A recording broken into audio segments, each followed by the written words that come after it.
Hi, this is Dale O'Shields, pastor of Church of the Redeemer. Thanks so much for joining me for our devotional times. I hope you're enjoying these, praying that you'll have a fantastic day today, that God's grace would be upon you this day.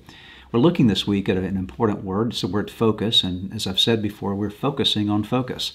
And it's a great thing to focus on because it's an important word in your life. When you lose your focus, so many bad things can happen. And actually, if they're not bad things, they just are lesser things than what your life really could be. And I'm taking the word focus and I'm breaking it apart into 5 letters, F-O-C-U-S, focus, F standing for force, that focus gives force to your life. O, to have focus, you have to have ownership, that you own your life, you own the responsibility for your growth and development. You're not expecting other people to do it for you, but you begin to own things. And C, that's our word today, and that's the word clarity.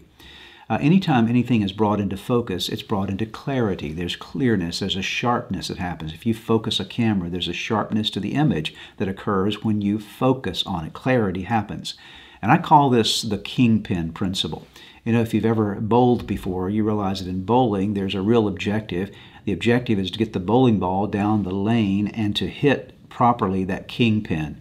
Because if you hit the kingpin, then everything else is going to fall. At least a lot of the pins are going to fall, if not all other 9 are going to fall when you hit the kingpin the right way.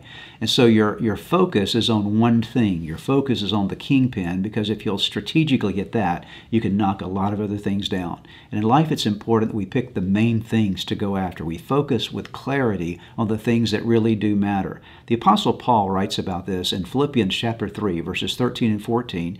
And I want you to listen to these words. Maybe you've heard them before, but I want to bring them back to your attention today. Paul says, one thing I do. He didn't say 50 things I do or 100 things I do. He said, one thing I do. Notice the clarity. Notice the focus. One thing I do, forgetting what is behind and straining toward what is ahead, I press on toward the goal to win the prize for which God has called me heavenward in Christ Jesus. Paul said, I've got my mind clearly fixed on one thing.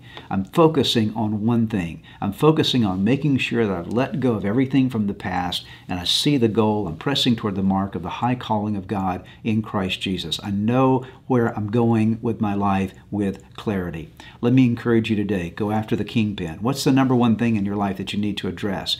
Don't think about a million things you need to do. Think about the one thing that's going to matter and make the biggest difference in your life. Get clarity, because clarity helps you with focus.